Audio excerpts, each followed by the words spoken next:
వీరి పేరు శారమ్మ. వీరు నల్గొండ నుండి ఇక్కడ సికింద్రాబాద్ ఆరాధనకు వచ్చారు.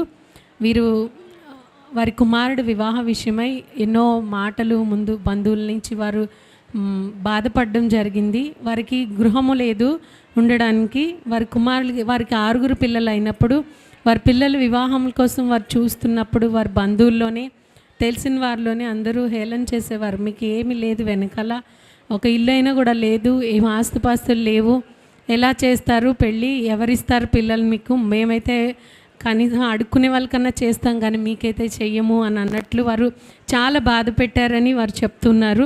అప్పుడు ఇక్కడ వారు తైలాభిషేకానికి రావడం జరిగింది. వచ్చినప్పుడు దైవజనులతో వారు చెప్పి ప్రార్థన చేయించుకునేవారు.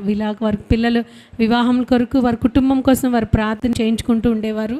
December 31 నైట్ దైవజనులు వాక్యం చెప్పినప్పుడు మీకు చెర నుండి విడుదల దేవుడు ఇవ్వబోతున్నాడు, మీకు ఏం కావాలో మీరు కోరుకోండి, ప్రార్థన చేసుకోండి అన్నప్పుడు వారు ఏకీభవించి ప్రార్థన చేశారు. తారం వారి భర్త, నేను చనిపోకముందే నా పిల్లలందరూ వివాహాలు అయ్యి సెటిల్ అవ్వడం నేను చూడాలని కుమారుడి వివాహం కొరకు వారు ఆ రోజు దైవజనులు ప్రార్థన చేయమన్నప్పుడు వారు ఏకీభవించి ప్రార్థన చేసినప్పుడు కొద్ది రోజుల్లోనే వారికి ఒక సంబంధం రావడం జరిగింది.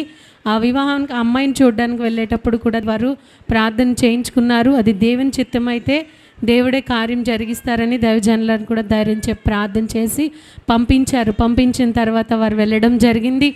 వారు వెళ్ళి అక్కడ సంబంధం చూసుకున్నారు. వారు తిరిగి వచ్చారు. ఇదంతా అయిన తర్వాత వివాహం జరగడానికి ఎక్కువ రోజులు టైం పడుతుందని వారు అనుకున్నారు.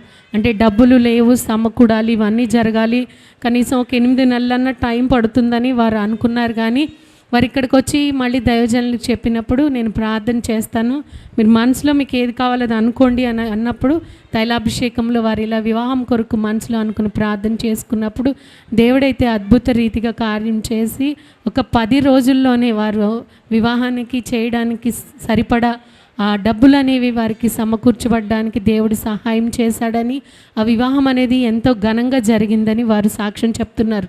బంధువుల నుంచి స్నేహితుల నుంచి మాటలు హేళన చేయబడిన కూడా బంధువుల మధ్యనే దేవుడు ఆశ్చర్యంగా ఈ కార్యం చేశారని వారు సాక్ష్యం చెప్తున్నారు. వివాహం కూడా ఎంతో ఘనంగా జరిగిందని వారు చెప్తున్నారు. ఈ సాక్ష్యం దేవుడు దీవించును గాక.